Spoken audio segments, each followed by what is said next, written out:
So on March 28th, Representative Stephen Lynch and a few other political representatives from Illinois to North Carolina have introduced a bill, H.R. 7231, the Electronic Currency and Secure Hardware Act. And what this bill would do is direct the Secretary of the U.S. Department of the Treasury, not the Federal Reserve, to develop and issue a digital analog to the US dollar, basically pegged as eCash. Now, within the article I am about to present to you, it is intended to replicate and preserve the privacy, anonymity, and respecting the minimal transactional data that fiat currency does in the cash form.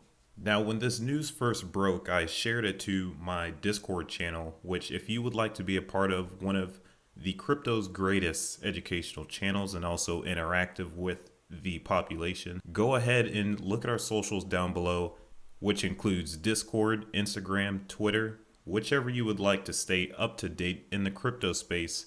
Go ahead and follow us there, and also hit the subscribe button on YouTube. Now, as I was saying, when I first seen this news come across my feed, I wanted to figure out how they would accomplish this. Within the article, it says that they would have minimal transactional data, basically taking their own path compared to cryptocurrencies, which is a public ledger that records all transactions. Now, just to go over the intro again, U.S. lawmakers came together to propose a large-scale trial of government-backed digital cash. The Electronic Currency and Secure Hardware Act, introduced by Representative Stephen Lynch, would direct the Secretary of the Treasury to publicly test an electronic version of the US dollar. Now, one thing I do definitely like to point out here is that they are speaking directly to the Treasury Department. This is not the Federal Reserve. While they do have somewhat overlapping duties and responsibilities, they are two separate entities.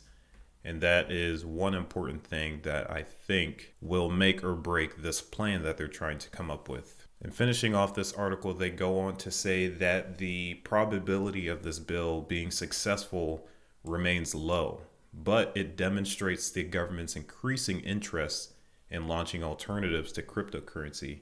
And that is for sure. Every fund manager, large bank, all the private banks have gotten into crypto. And it's to no fault of their own. We are in a state of mass adoption. Everybody wants to get in some way, shape, or form in the digital revolution. Now, moving on to the next paragraph.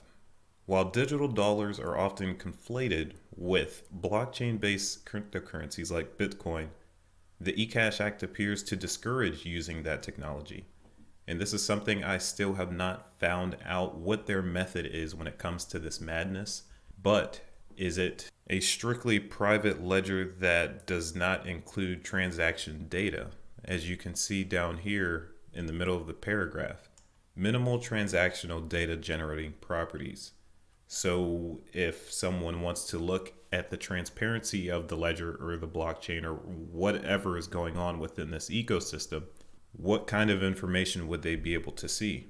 And that is something I believe will come further down the line. I still think this news is pretty recent, so we won't have this information right away.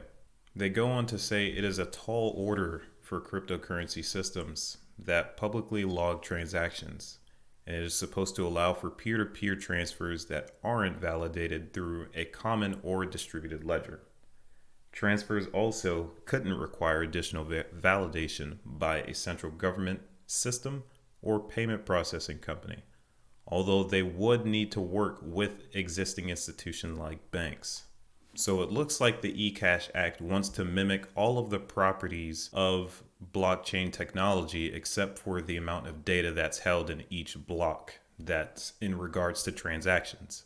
And they say the idea is to mimic cash's high level of privacy and ease of use and its lack of fees or processing hurdles, but subtract the physical bills. Now, with this bill trying to build on the widespread existing interest in some type of US digital dollar, the CBDC that was mentioned in President Biden's executive order encouraging agencies to look into cryptocurrencies and do more research on how it would affect national security for the United States One thing that popped out to me is that if the Federal Reserve had come up with a plan for issuing a CBDC, it looks like the eCash bill would take the back seat. I don't know if it would completely dissolve the eCash bill or what they would have worked out. But the only thing we know right now is that the Federal Reserve does not have a plan for a CBDC, which kind of green lights the eCash bill. Now, reading further to this middle paragraph, we have the bill's, I think, biggest failure. Now, one thing that it does lack is central or distributed ledger that keeps track of all of the transactions. And I can see this being a single point of failure when it comes to custody because, yes, you preserve anonymity, but this means that if someone were to lose this hardware device or card or whatever they have issued to them, that means your funds are lost. There is no redeeming them. There is no 24-word passphrase. Simply means all your funds are gone, which is not good.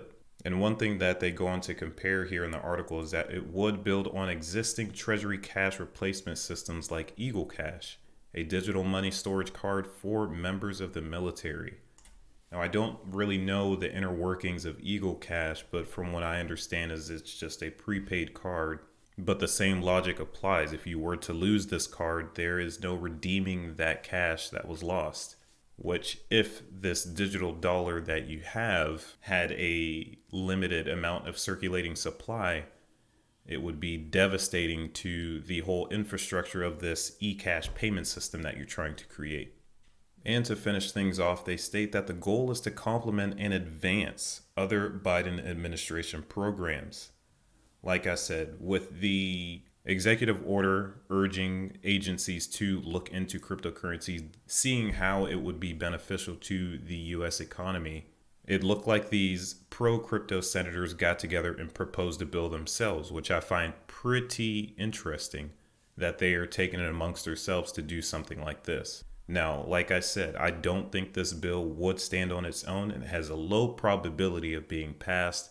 And I also see holes in their methods to distribute this. Citizens lose things all the time. So to have some kind of public ledger that does not track the amounts of these anonymous wallets would be counterproductive.